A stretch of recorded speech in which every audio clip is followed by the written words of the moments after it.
Bismillah ar-Rahman ar-Rahim. Mr. President, honorable members of the court, my name is Hissa Abdallah Ahmed Al-Ateba. I am the ambassador of the United Arab Emirates to the Kingdom of the Netherlands. It is a great honor to appear before you today as agent of the United Arab Emirates. My country seeks the protection of the court on an urgent basis so as to avoid irreparable prejudice to its right and to prevent Qatar from further aggravating the parties' dispute. Qatar's claims in this case don't reflect the real dispute between the parties. The United Arab Emirates has committed no racial discrimination. Qataris and Emiratis are not different races. They are neighbors who share many things, including their racial heritage. As a matter of fact, Qatar agrees with this. In June 2018, the agent of Qatar rightly noted in this courtroom that, and I quote, "For decades, Qataris and Emiratis have studied and worked together, prayed together, and married into each other's family," end quote. There is obviously a difference between being citizens of different countries and being members of different races. For decades, Qatari citizens have lived in peace inside the United Arab Emirates, and they continue to do so today.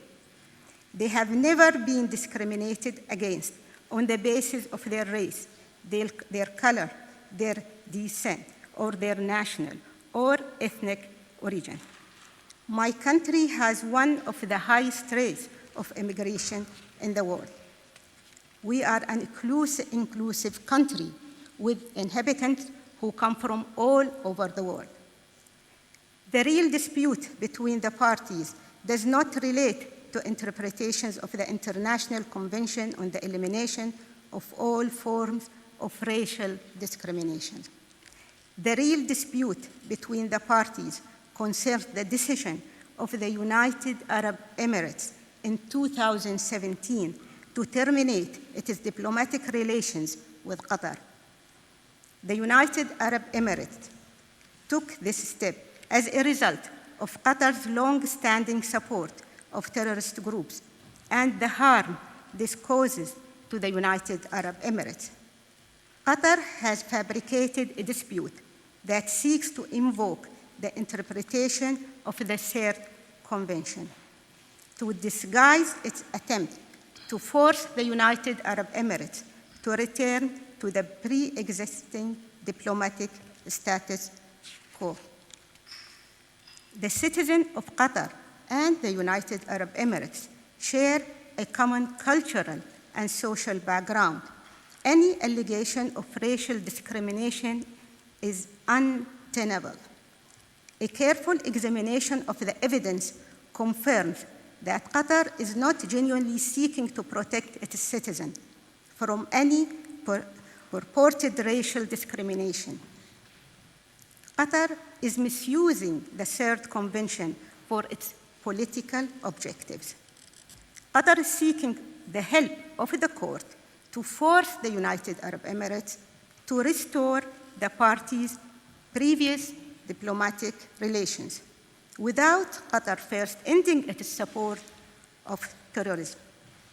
For many years, the government of Qatar, the Arabic language channels of Al Jazeera, and other Qatari media outlets have supported terrorist groups around the world. These groups have targeted the United Arab Emirates and many other states. They have caused unspeakable suffering to vulnerable people. These terrorist groups are responsible for the killing, rape, torture, and forced displacement of countless innocent civilians. And for many years, Qatar has financed and supported them.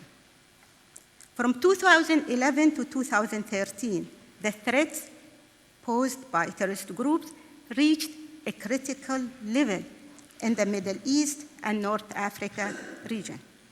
This demanded a collective regional response.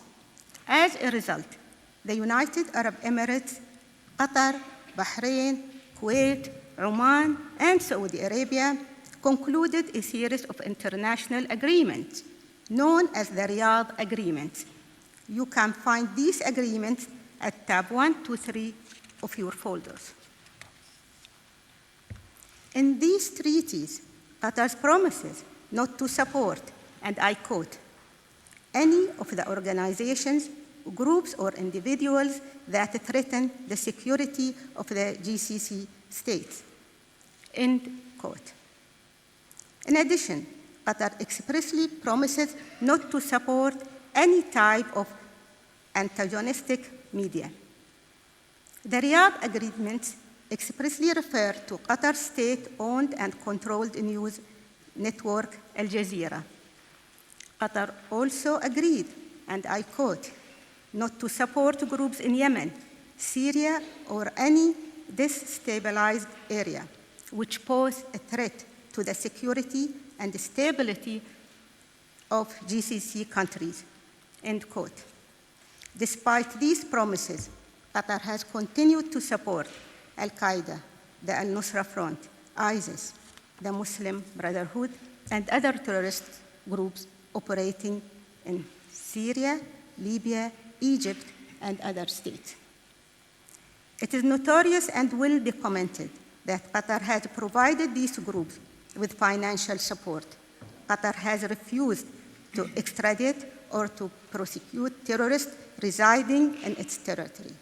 And Qatar has continued to incite hatred and extremism through Al Jazeera and other media outlets that it owns, controls, or funds. You can find examples of all of this at tabs 4 to 11. Because of this, the United Arab Emirates and many other states terminated diplomatic relations with Qatar.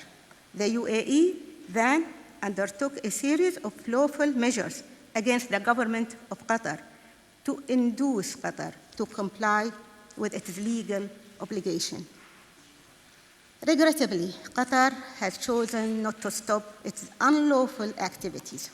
Instead, in an attempt to divert attention from its own misconduct, Qatar initiated 2 abusive parallel legal proceedings against the UAE under the Third Convention, and it is trying even now to initiate a third. Each proceeding is based upon the same fact, the same instrument, and concern the same parties. Each of the proceedings is meritless and vexatious. Qatar's argument rests entirely on the factually inaccurate claim that the United Arab Emirates has expelled all citizens of Qatar and banned them from entering the United Arab Emirates. However, there has been no travel ban or mass expulsion of Qatari citizens from the United Arab Emirates, and there will not be. Qatar's claims are false. Qatari citizens continue to live in the United Arab Emirates in large numbers. They are able to travel to and from the United Arab Emirates, and they continue to do so in large numbers. They remain studying in UAE universities, and Qatari-owned business and properties in the United Arab Emirates remain in operation and under the control of their owners. In the past, Qatari citizens could enter the United Arab Emirates without prior permission. After the termination of diplomatic relations between the parties, the UAE required Qatari citizens to obtain prior permission before they can enter the UAE. There is nothing controversial about that. All countries in every part of the world require citizens of certain other countries to obtain prior permission to enter their territory. It is a basic and legitimate exercise of sovereignty. The United Arab Emirates sought to minimize any possible inconvenience for Qatari citizens. The United Arab Emirates set up a telephone hotline and access on its official visa application website to help Qatari citizens apply for a permit to return to the United Arab Emirates. During the months that followed the implementation of these procedures, thousands of Qatari citizens continued to enter and exit the United Arab Emirates. Despite the fact that it knows this to be the truth, Qatar continues to spread false accusations against the United Arab Emirates.